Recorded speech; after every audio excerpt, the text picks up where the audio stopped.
나라의 앞날을 걱정한 큰선비 이이 그 신병주 옹김 오승민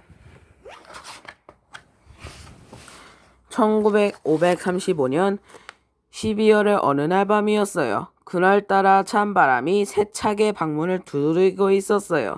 아기를 낳으려고 친정해온 시인씨 부인은 깜짝 놀라 잠에서 깼지요. 동해바다의 검은 용이 안방으로 들어오는 꿈을 꾸었거든요. 곧 시씨 부인이 배가 아파왔어요. 조금 뒤 사내아이의 울음소리가 오죽헌 너머로 힘차게 울려 퍼졌답니다. 응애 응애 아기의 아버지가 기쁜 목소리로 말했어요. 허허 울음소리 한번 크구나. 꿈에 검은 용이 나왔으니 너를 현용이라 불러야겠다. 조선을 대표하는 학자 이인은 이렇게 세상에 태어났습니다. 이의 외가는 강릉에서 잘 알려진 집안으로 외할아버지 신명화는 이름 높은 선비였어요. 그리고 어머니 심사임당은 어찌고 현명했답니다. 이는 매우 똑똑해서 말을 배우자 곧 글을 읽을 정도였어요. 하루는 외할머니가 이에게 성녀를 보여주며 물었어요. 얘야, 이게 무엇인지 아느냐? 붉은 주머니 안에 빨간 부숫이 부서져 있네요. 3살밖에 안 된 손자가 멋진 시로 대답하자 외할머니는 깜짝 놀랐어요. 어른도 알기 힘든 예치를 다숨에 옳다니. 외할머니는 총명한 손자가 놀랍고 마냥 자랑스러웠답니다. 이는 부모님을 생각하는 마음도 남달랐어요. 어머니가 병이 들어 몇 날 며칠을 누워 계실 때였지요. 이는 아무도 몰래 사당으로 들어가 무릎을 꿇고 빌었어요. 제발 어머니의 병이 낫게 해주세요. 그때 집에서는 없어진 이 때문에 큰 소동이 벌어졌어요. 날이 저물어서야 사당에서 이 일을 찾는 사람들은 어머니를 위해 간절히 빌고 있는 이 일을 보고 큰 감동을 받았답니다. 6살이 된 이인은 한양에 있는 집으로 올라왔어요. 이인은 방 안에 책을 가득 쌓아놓고는 시간 가는 줄도 모른 채 몇 번 읽고 또 읽었어요. 집 안에서는 이의 책 읽는 소리가 끊이지 않았지요. 그러다 가끔씩 아버지의 손을 잡고 집안 대대로 살아온 파주의 율곡리를 오가며 도란도란 이야기꽃을 피우기도 했어요.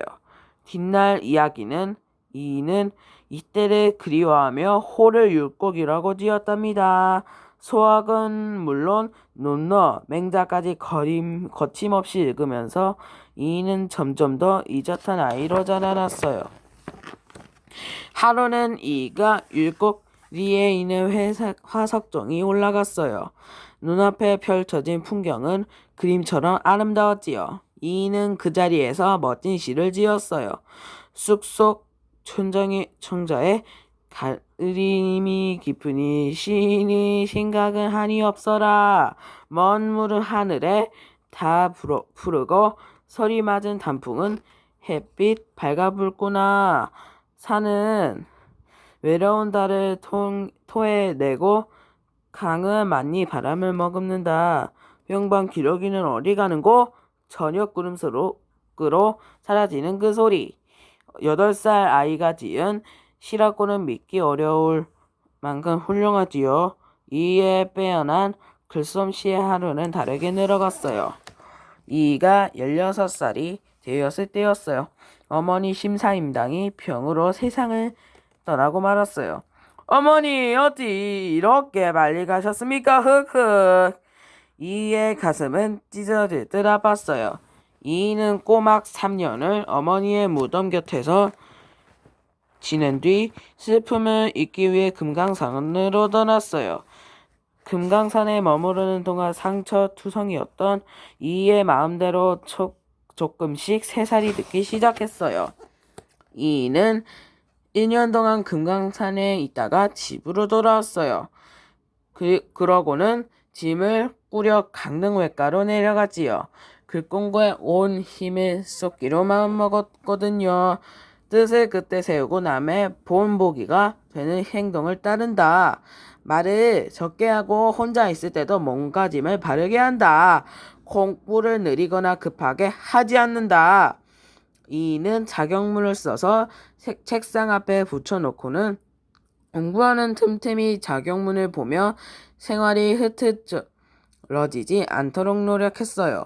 이렇게 큰 뜻을 세우고 말과 행동을 조심하였기 때문에 뒷날 이인은 사람들의 존경을 받는 대학자가 될 수 있었답니다. 22살이 된 아이는 이인은 참한 색시와 호인을 했어요. 이듬해 본 이인은 경상도 성주에 있는 처갓집에 들렸다가 가까운 곳에 사는 대학자 이황을 찾아갔어요. 그때 이황은 벼슬에서 물러나 제자들을 키우고 있었지요. 허허! 보잘것없는 을끈이를 찾아주어 고맙네. 선생님을 뵙게 되어 기쁘니 그 집 없습니다. 두 사람은 35년에 나의 자리를 훌쩍 뛰어넘어 밤낮을 가리지 않고 학문과 나라에 대해 이야기를 나누었어요. 이황은 바르고 총명한 이의가 마음에 들었고 이는 이황의 뛰어난 학문과 겸손한 마음을 본받으려고 했지요. 나보다 뒤에 태어났지만 학문은 더 훌륭하구나. 이가 돌아간 뒤 이황은 제자들에게 칭찬을 아끼지 않았답니다. 1564년 29살의 이인은 과거 시험에서 장원급제를 하여 벼슬기에 올렸지요. 그런데 그 이전에도 평생 한 번 하기도 힘들다는 장원급제를 무려 9번이나 하여 사람들을 깜짝 놀라게 했답니다. 이에게는 효조자랑이라는 벼슬이 내려졌어요. 호조자랑은 그리 높은 벼슬은 아니었지만 나라의 재산을 맡아 꾸려나가는 중요한 자리였지요. 이는 옳지 못한 것을 보면 그냥 지나치지 않고 또박또박 이야기하며 고치도록 하였지요. 어느 새 이인은 가장 눈에 띄는 신하가 되었어요. 이가 32살이 되던 해 선조가 왕위에 올랐어요. 새 임금님은 아직 나이가 어려 나라일을 잘 해내지 못했어요. 이인은 임금님을 가르치는 스승이 되어 학문과 정치에 대해 정성껏 알려주었지요. 하지만 어린 임금님은 이른 아침부터 공부를 하자며 찾아오는 이가 무척 못마땅했어요. 잠도 덜 깼는데 공부라니 너무하지 않소. 철학께서 학문에 힘쓰셔야 바른 정치를 펴실 수 있사옵니다. 이는 단 하루도 거르지 않고 온 힘을 다해 임금님을 가르쳤어요. 임금님은 깐깐한 이 일을 멀리하고 싶었지요. 그래서 이에게 사가독서라는 명령을 내었지요. 사가독서는 재주가 뛰어난 신하에게 휴가를 주어 쉬면서 공부하게 하는 것이었어요. 하지만 이는 조금도 쉬지 않고 더 열심히 공부하여 동호문답이라는 책을 써서 임금님께 드렸어요. 그 책에는 나라와 백성을 어떻게 다스려야 할 것인가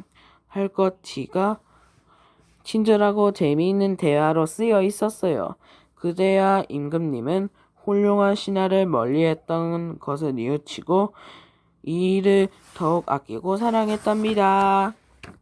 이는 36살의 목사가 되어 청주로 가게 되었어요. 이는 지금껏 갈고 닦은 한물을 직접 실천할 수 있는 좋은 기회라고 생각했어요. 그래서 향약을 만들어 잘못된 풍속을 바로잡고 살기 좋은 곳을 만들려고 했지요. 덕은 서로 베푼다. 잘못은 서로 조심한다. 좋은 풍속은 서로 나눈다. 어려운 일은 서로 돕는다. 이러한 항약을 앞장서서 지켜나가자 백성들도 하나둘씩 항약을 따르기 시작했어요. 이의 노력으로 마침내 청주는 살기 좋은 곳이 되었답니다. 39살이 된 아이는 만원 봉사라는 긴 글을 임금님께 올렸어요. 그 글에는 백성들을 위해 서둘러 해야 할 일들이 쓰여 있었지요. 임금님은 이의 뜻을 기쁘게 받아들였어요. 하지만 백성들의 생활은 좀처럼 나아지지 않았어요. 이는 개석글을 올렸지만 바뀌는 것은 하나도 없었지요.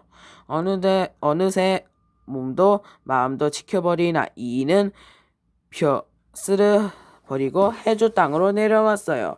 그곳에서 학교를 세운 뒤 제자들을 가르치는 대원 힘을 기울였답니다. 이는 높은 벼슬에 오른 적도 많았지만 평생을 어려운 백성들과 똑같이 가난하게 살았어요. 어느 날 한양에서 내려온 손님이 이의 집에 들렸다가 함께 점심을 먹게 되었어요. 반찬이라고는 김치 한 접시와 가장 한 종지뿐이었고 밥은 너무 거칠어 도저히 목으로 넘어가지 않았어요. 아니 이렇게 형편없는 음식만 드시고 어찌 사십니까? 그러자 이는 음식을 맛있게 먹으며 대답했어요. 아직 배가 덜 고픈신가 보오. 아직 남겨두었다가 저녁에 드시면 맛이 있을 것이요.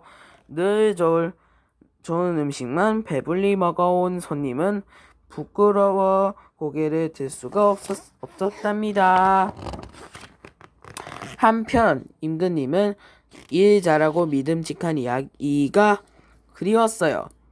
그래서 병조판서라는 벼슬을 내려 나라리를 맡겼지요. 전하, 백성들의 무거운 세금을 덜어주십시오.